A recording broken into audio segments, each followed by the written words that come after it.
What an election. Once again, producing lots of surprises this week. Turnout appeared high. The red wave many MAGA Republicans predicted did not come. Vermont Democrats had plenty to cheer, but for the governor's race, as Republican Phil Scott was reelected by a huge margin, more than any other governor in America. Vermonters spoke loudly and clearly.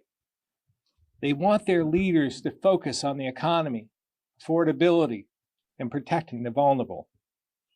They want centrist moderation and balance. I believe the majority of Vermonters, when it comes down to the problems they want solved, don't really care about the labels. They just want results. Come January, the governor said he will work with the incoming legislature to find common ground. But Democrats will have big numbers and can override his vetoes like never before. This morning, state party leaders are here with their take on the 2022 election. Joining us this morning, Jim Dandeneau. He's the executive director of the Vermont Democratic Party, and Paul Dame, chair of the Vermont Republican Party. Welcome back to NBC5 In Depth. Thanks for having us. It's good to be back. Thanks, you're catching up on your sleep, I hope, and I want to get you to look back to Tuesday night and when the dust had settled. What was your key takeaway, Paul? Yeah, I think that certainly it was a rough night for Republicans here in Vermont. A lot of the hard work that we had put in for a number of different candidates just didn't materialize, and we had a couple paths to get to 51. We ended up losing. So that was certainly a big disappointment for us. We had a lot of good candidates, incumbents who had worked hard, Vicki Strong, for 12 years, and lost that race. And so it was a tough night for Republicans, and now we're just trying to figure out how to recalculate and move forward for the next 2 years. So that means a good night for you, Jim? It was a very good night for us. We're obviously disappointed in the governor's results.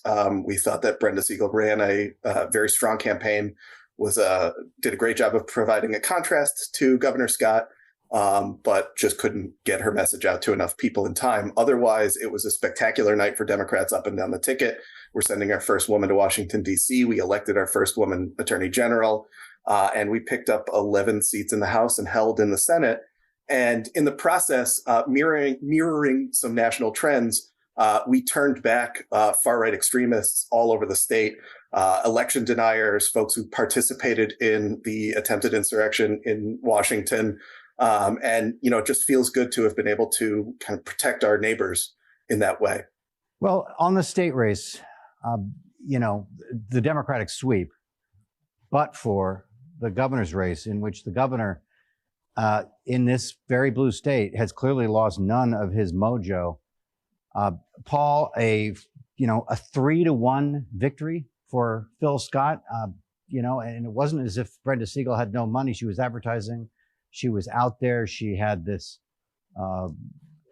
broad blanket of party support behind her. What does that tell you when the Republican governor can win by that margin and yet he's going to face a supermajority in the legislature? What were voters saying? I think it goes down to a lot of the personal likability of Phil Scott. I think he's a known entity. People have been voting for him for almost 12 years now, and Vermonters like their incumbents. I think they see that Governor Scott has done a phenomenal job at the governor's helm. People really have no complaints. He led us through one of the most difficult situations in certainly our lifetimes, maybe even in the history of the state, with getting us through the pandemic, and voters rewarded him for that. I mean, Jim, is the governor right when he said the voters are looking for centrist, moderation, compromise? Is that a fair takeaway from the result? I think it's an abstraction. I think voters are looking for people who will help them. We saw polling in about 2 weeks before the election, before election day, that showed that 60% of the state hadn't heard of Brenda Siegel.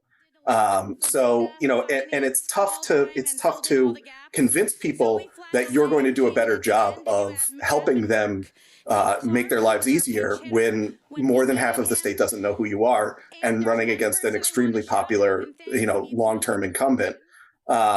What I think happened on election day is I think that voters voted for the person that they knew and that they reasonably trusted to not be an extremist for governor. And then they voted for Democrats on the rest of the ticket to get stuff done for them, to provide them with the help that they need to get through their lives and make their lives easier. At the same time, Paul, the governor pushed hard for Joe Benning to be lieutenant governor, and relatively close compared to the rest of the night, but Benning fell short. I was just thinking of Joe Benning as Jim was talking, and the same problem that Brendan Siegel ran into, Joe Benning did as well. We looked at polling early on. The biggest concern was that people just hadn't heard of Joe Benning. Zuckerman's run statewide several times before. Benning hadn't, and this was his first statewide run, and that was part of the problem. And I think it goes both Brenda and Benning's races.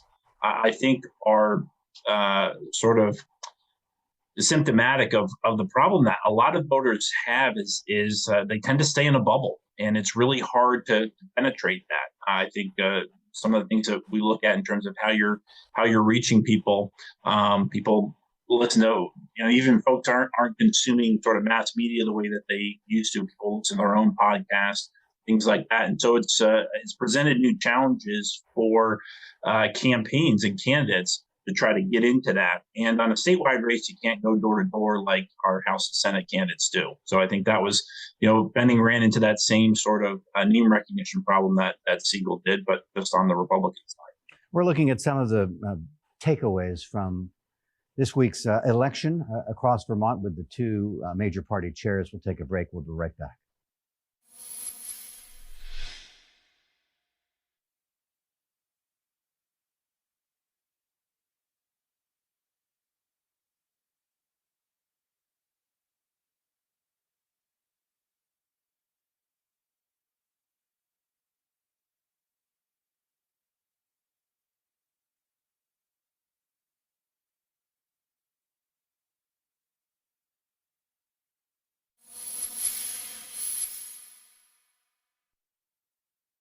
We're back with Jim Dandino from the Vermont Democratic Party and Paul Dame from the Vermont GOP. I was at the Democratic Party on Tuesday night, and a number of people came up to me and they said, "What's going on with the GOP in Vermont?" And I want to ask you, Paul, is it telling that the GOP hosts an election night party and the Republican governor does not feel comfortable attending? His staff does not feel comfortable attending? I mean, what is it going to take to change that, to sort of heal this divide? Well, if you had the answer, I'm all ears. I've made an attempt, to reach out to the governor's team. And I think early on we had looked over some of the state house races on where we could work together. I'm certainly welcome to taking the governor's feedback and working with them. Where we can. So I'm all ears. I'm willing to work together. To Jim's point earlier, you had some pretty far right candidates in the mix here, and I'm thinking notably about your U.S. Senate nominee, who I know surprised a lot of party faithful with his victory back in August for the Senate primary, and Gerald Malloy. But is the Republican Party coming to a realization that you cannot win statewide when you pull from the extreme? Well, I think we had a mix. That was one of the difficult things coming out of the primary. Is there was certainly mixed message because Joe Benning, his win sort of counterbalanced that, and so I think it did send a message to people that could be potential Republican voters, about which way is the party going. And in some cases, I think Joe has put forward, and that's certainly what I've been trying to do as state party chair is make sure that we're welcoming folks, from that more middle lane centrist position. But that's not always who gets the most attention. Yeah. Any Can I jump complaints in here? or irregularities that you are aware of through the day on Tuesday, Jim? None. Paul? Nothing that we heard of. Yeah. So you anticipate smooth canvassing and certification on Tuesday? Yep, absolutely. Absolutely. Let me ask you about the primary for a second. Some Republicans said it is time to change Vermont's system of an open primary, which allows, as we have seen, notably with the Jack McMullen, Fred Tuttle Senate primary some years ago, what's euphemistically referred to as mischief.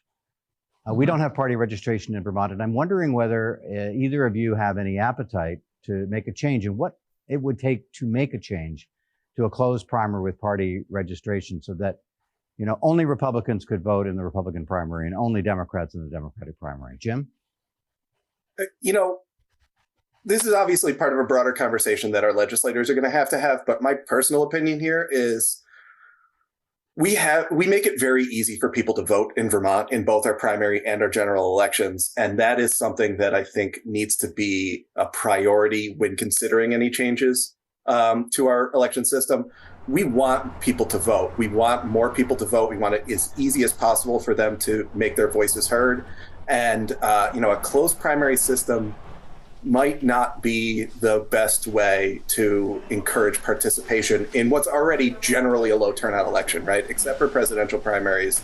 We're looking at 50% turnout in the August primary. We'd love to have that number higher, and I would be concerned with anything that took us backwards. Paul, how do you feel? Yeah, I think I agree with Jim that I don't want to put any restrictions on voters.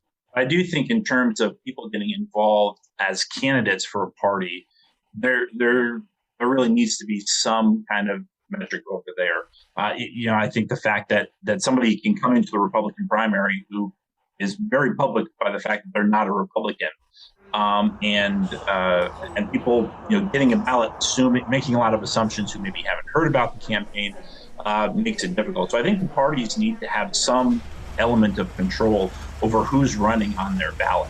I like the idea that we've got independents can choose. Hey, this candidate on the Democratic primary is appealing to me. It gives the parties a sense of where they can attract people from the middle. So I'm not sold on a closed primary for voters, but I do think that the party needs to have some ability to manage who's on their ballot. Would it be up to the parties to make the change? I think in some states, they have a process where you go to a party, like a caucus or something, and if you hit a certain threshold, then you're on the ballot, or there's a higher signature requirement if you go outside and around the party. I think there's problems with every kind of system, but I do think that the party needs to have some kind of skin in the game in terms of letting the voters know this is who the party's supporting. Well, we'll be talking about this one for many weeks to come, but thanks very much for coming on. Jim Dandeneau, the executive director of the Vermont Democratic Party, and Paul Dame from the Vermont GOP. Great to have you both. Thanks, Stuart. Thanks again, Stuart.